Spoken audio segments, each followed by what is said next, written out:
Anna went up the mountain to gather medicinal herbs, but suddenly a heavy rainstorm began. Panicking, she hurried to find a small thatched hut to take shelter. Just after she changed out of her wet clothes, a man suddenly hugged her from behind. The man had been framed by a scheming woman and drugged with a powerful aphrodisiac. Kind-hearted Anna saved him. Benjamin gave Anna his family's heirloom jade pendant. Afterward, Anna hurriedly fled. Benjamin only remembered that Anna had a scar on her shoulder. He never saw her face clearly. At that moment, his assistant arrived. Benjamin told the assistant about Anna's features and ordered him to find her no matter what. He said he would marry Anna and make her the president's wife. After saying that, he prepared to return to the city for work. Just then, a country girl suddenly ran out and stopped the car. According to the villagers, when people saw a luxury car, they assumed it was a free ride. The girl awkwardly waved the car down and climbed inside. The place she wanted to go was the Cloud Summit Hotel. She was there to apply for a cleaning job. Inside the car, Benjamin looked at this rustic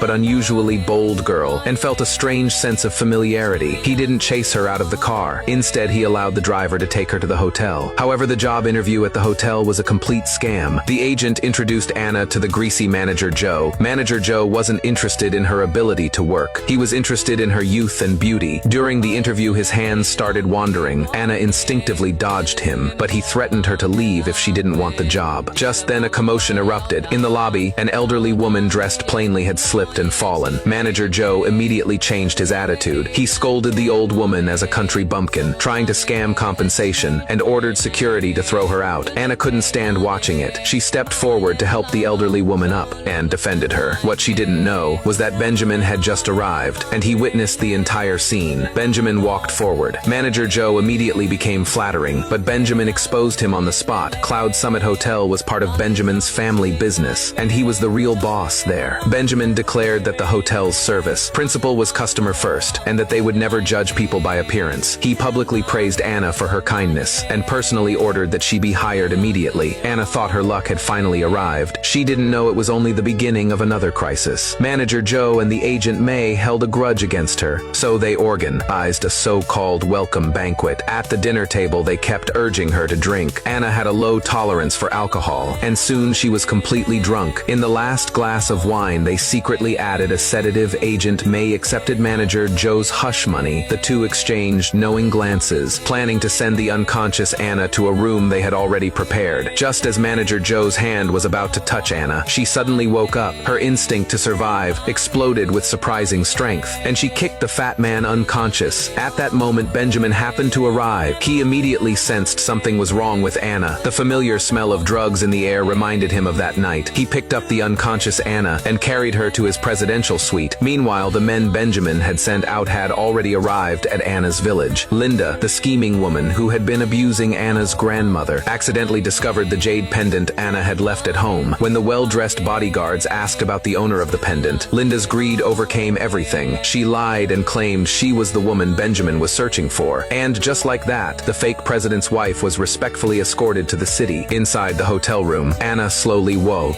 up. She realized her clothes were still intact. Benjamin explained that he had called a female attendant to help clean her up. During their argument, Anna suddenly noticed the birthmark on Benjamin's body. She instantly realized he was the man from that night. Just as the truth was about to be revealed, Benjamin's phone rang. His subordinate reported that the president's wife had been found, and she was already downstairs. The entire hotel staff lined up to welcome her, creating a grand scene. When Anna rushed downstairs, she saw the most unbelievable sight. The woman surrounded by everyone and called the president's wife was actually her best friend Linda. Anna was completely stunned. She thought Benjamin was a heartless playboy, a man who had a fiancée yet still tangled himself with her. Out of loyalty, she dragged Linda into a corner, trying to expose the man's true colors. But she underestimated Linda's cunning. Linda calmly told her that she didn't love Benjamin himself. She loved his money and status. To make the lie perfect, she created an even more elaborate story. She claimed that she and Benjamin had fallen in love at first sight in Haxian, and that she already belonged to him. This story shattered Anna's final emotional defense. Thinking back to that night, Anna believed she was just one of Benjamin's many lovers, and that Linda was the woman he truly loved. To protect the happiness her friend had gained, kind-hearted Anna made a decision. She would bury that secret in her heart forever. What she didn't know was that the moment she turned around to offer her blessing, a smug, cold smile appeared on Linda's face. Linda remembered how Anna had returned home that night, in a miserable state, and instantly connected all the clues. She realized the person who truly saved Benjamin and received the pendant was Anna. Now she had stolen everything that should have belonged to her friend. Pretending to be a victim, she demanded that Benjamin give her a proper title. Feeling guilty, Benjamin agreed to all her requests. She walked into the president's villa, complaining that it wasn't luxurious enough. Yet inside, she was overwhelmed by the immense wealth. She greedily examined everything around her, already plotting how to secure her position as soon as possible. But Benjamin only looked at her coldly. He stepped closer and smelled the perfume on her body,